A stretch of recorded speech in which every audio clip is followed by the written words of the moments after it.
Jesus comes to the Jordan today, not to the temple, not to the halls of power, not to Rome, not to the religious elite. Jesus comes to the river, to the edge, to the margins, to the place where people are confessing their wounds, their fears, their failures, and their longing for something more. And John resists him. I need to be baptized by you, and you come to me. But Jesus insists. Bob, let's switch over. Bob. Okay.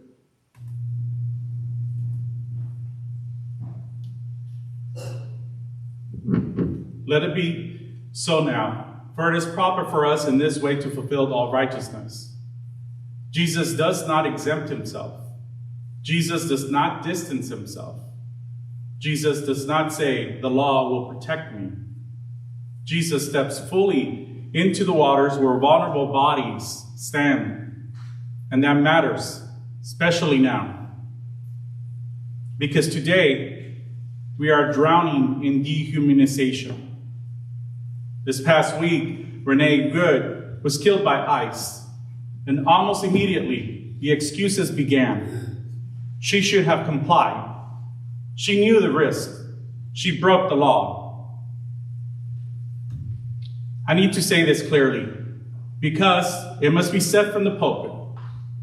Jesus never complied with unjust systems. Jesus never submitted to violence to prove obedience. Jesus never demanded suffering at the price of dignity. And Jesus certainly never said that someone's death is justified because the state says so. What breaks my heart and fuels my anger, it's not only Renee Good's death, it is the selective outrage.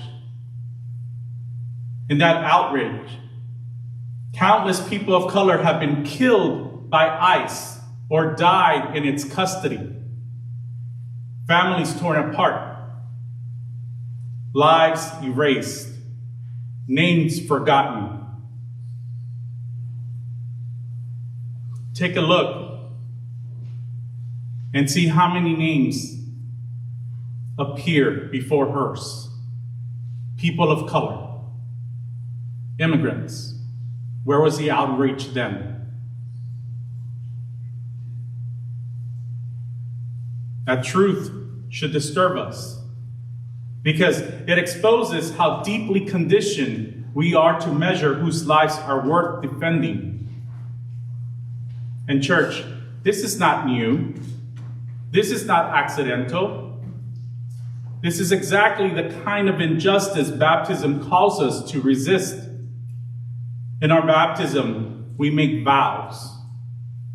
I was reminded of those vows this week when I saw one of the colleagues' social media post where he posted the UCC baptismal vows. And someone in the comments said the UCC as a whole is not a real church. It misses the gospel. Think about that. You're part of the UCC. What is that saying about you?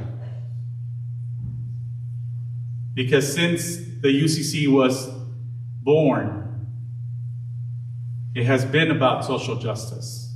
It has been about resistance. See, those baptismal vows are not symbolic words. They're not polite promises. They're vows. We will soon ask one another, do you renounce the ways of fear, selfishness, and injustice? The ways that deny the image of God in any person? And we will answer, we do, with God's help.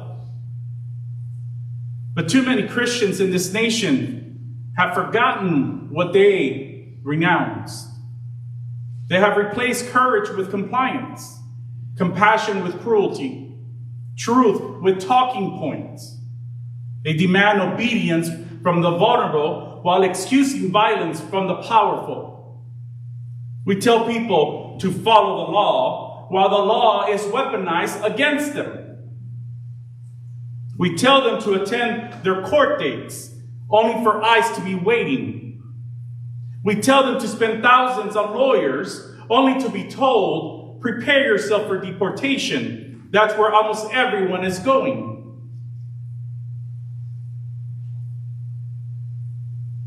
So allow me to ask the question I carry every day as a pastor. How do you speak hope to someone when the system has already decided their outcome? How do you sit with someone who feels disposable?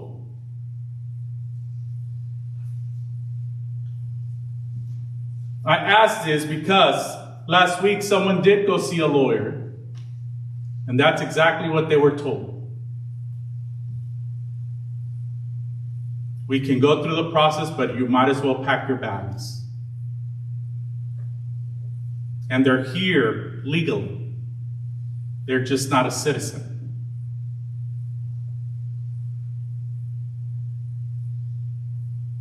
I'm tired. I'm mentally exhausted. And I know many of you are too. Because dehumanization is relentless. Our political leaders speak about people as problems, as numbers, as threats. And the world is watching. Not only watching, responding. In Australia, our national anthem was booed from beginning to end. Not because people hate Americans, or should I say US citizens, because technically everybody in North and South America are Americans, whether you recognize it or not. It's the most arrogant thing that we as US citizens always claim we're Americans, so are Canadians, so are Mexicans, so are Colombians, because they live in the continent of America.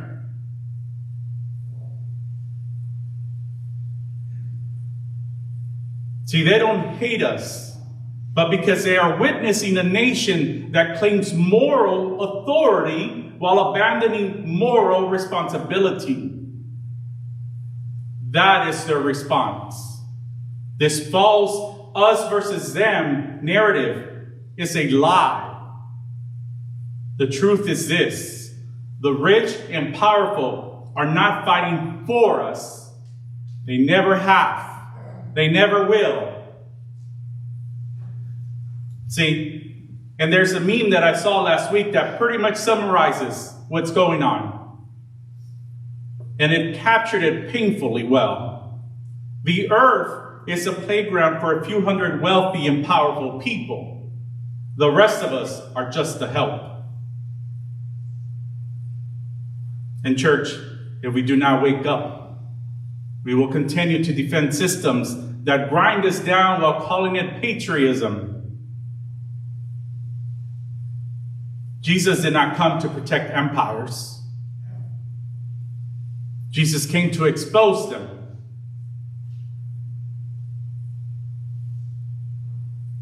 And that brings me back to baptism. When Jesus rises from the water, the heavens open, the Spirit descends, and a voice says, "This is my beloved, with whom I am well pleased." Before Jesus preaches, before he heals, before he resists Rome, before the cross. Beloved, baptism names who we are before the world tells us who we are not. And baptism commits us to something costly. We vow.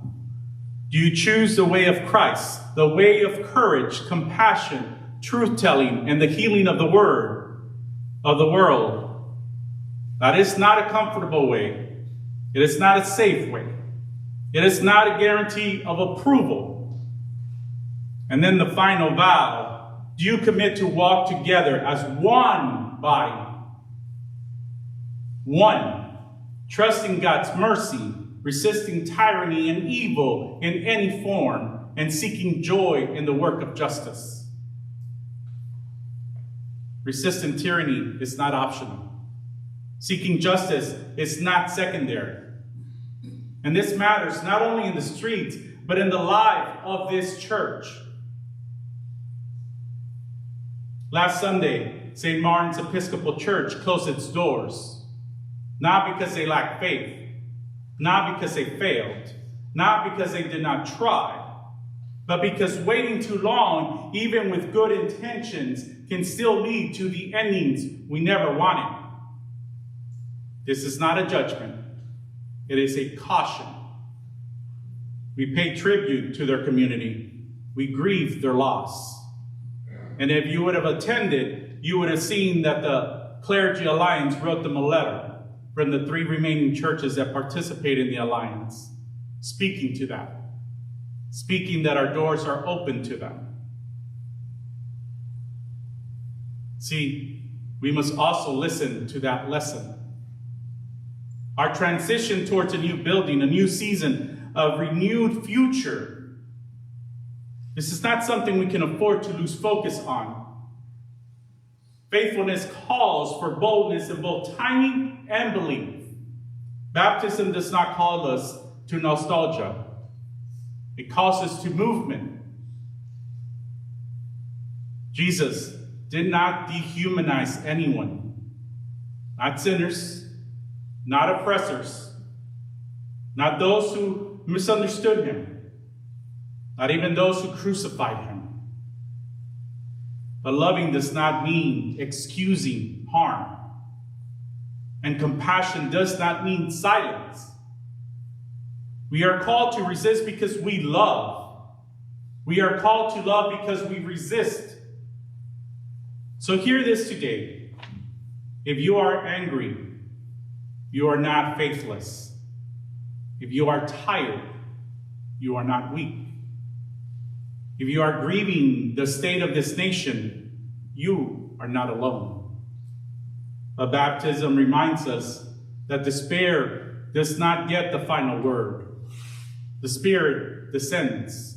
The waters still claim us. And God still says, beloved. So wake up. Wake up to the lie that obedience will save us. Wake up to the myth that cruelty is strength. Wake up to the call we made when water touched our heads and truth touched our souls. We are called to resist. We are called to love. And we are called together to live as if every person bears the image of God. Listen to that once more. To live as if every person bears the image of God. Before we move into prayer, I want to say this. The anger many of us carry does not mean we have lost our way. It means we still care. It means our hearts have not gone numb. But anger alone cannot sustain us. We breathe here together. We steady ourselves in the truth that we are not called to carry this work alone. The waters of baptism that claim us also remind us that God's Spirit moves ahead of us, besides us, and behind us. We do not leave this place without the answers. We do not leave without grief, but we leave remembering who we are and whose we are. And as we go from this place into conversations, decisions, resistance, and care, may our anger be refined into courage, our exhaustion held by grace, and our love made stubborn enough to endure. I want you to think about all that.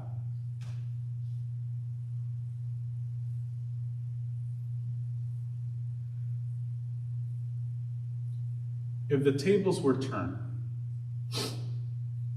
and as our politicians say,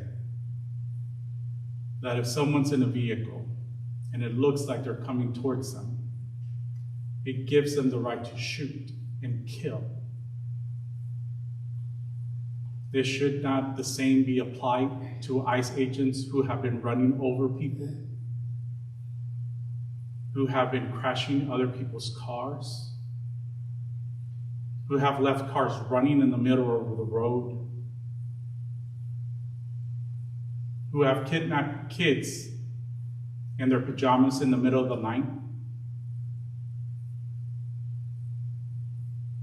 who now feel empowered to do whatever the heck they want.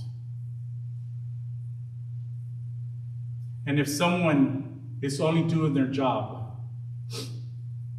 why would they run, get in their vehicle, take off, and then have a group of ICE agents empty up their house and put them into hiding?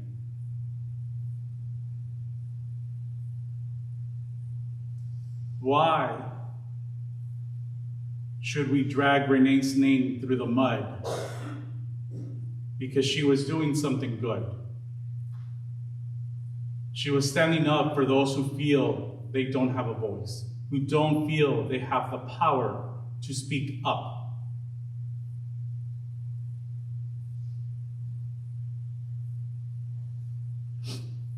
I've reminded you over the last few months that probably 99% of you in here do not carry your passport with you. I do. I have since our president's first term.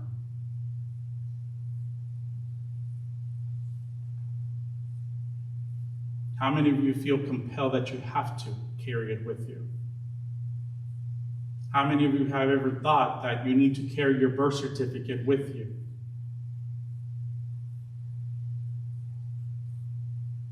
And I'll remind you that some of you come from ancestors who've lived a similar situation and were quiet and complied.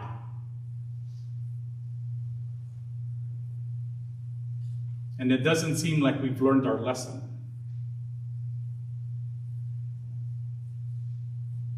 Yes, I was supposed to have my self-care / vacation. But when you have such news, it overwhelms you.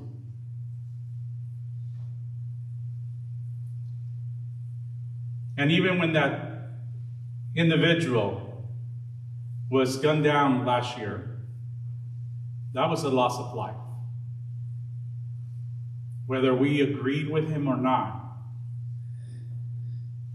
family mourns him. Friends mourn him. It is not for us to make fun of it.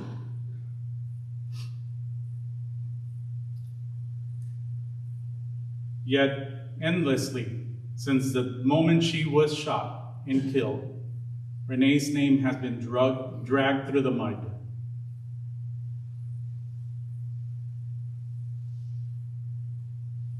How would that make you feel if that was a loved one of yours?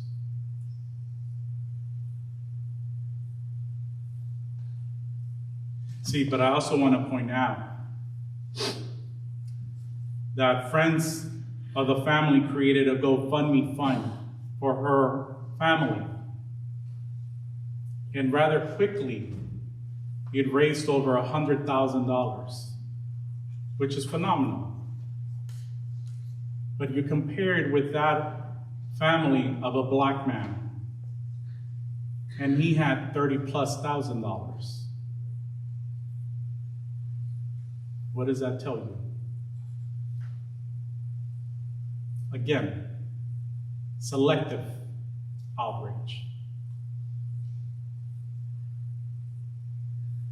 See, I've shared with some of you that I've met colleagues that assume, because of who I am, a Chicano, Mexican American, Mexican, whatever, Latino, whatever label you feel like putting, I must be the pastor of a Latino congregation or Mexican.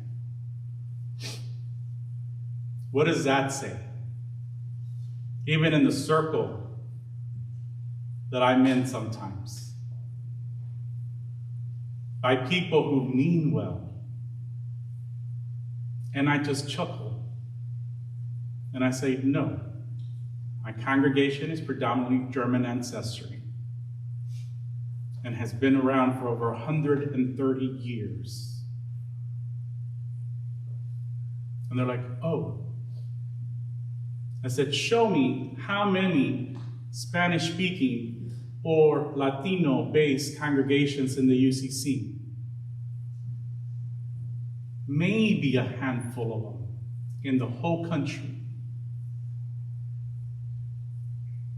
What does that say?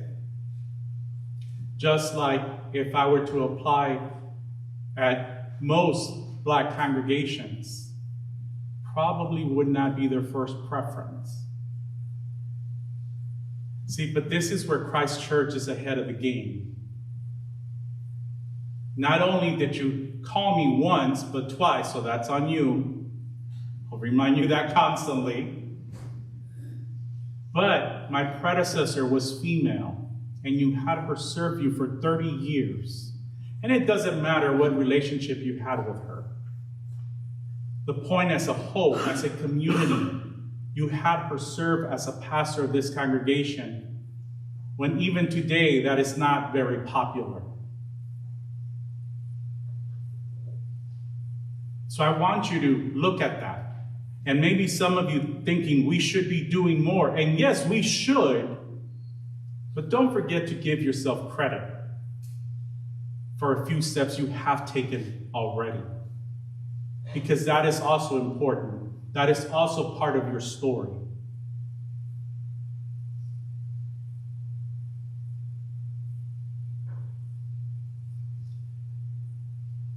We've had so many things happen in the first couple of weeks of the year.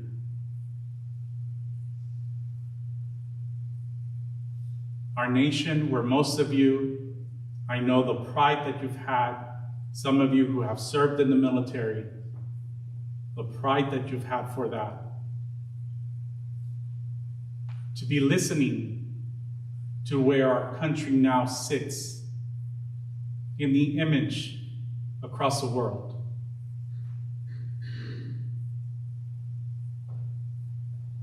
What does that say? And yes, people say, why are people protesting for Venezuela?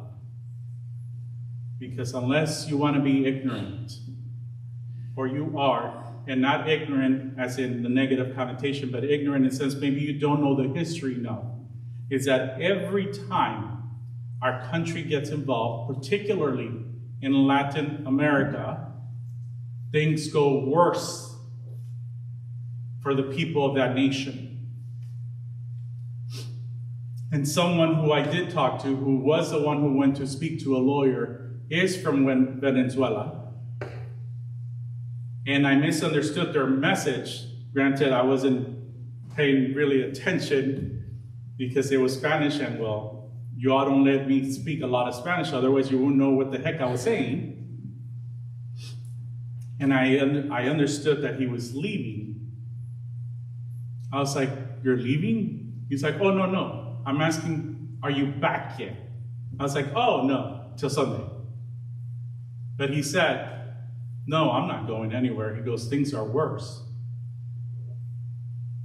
He goes, but now I feel even more trapped here in this country than I did in my own.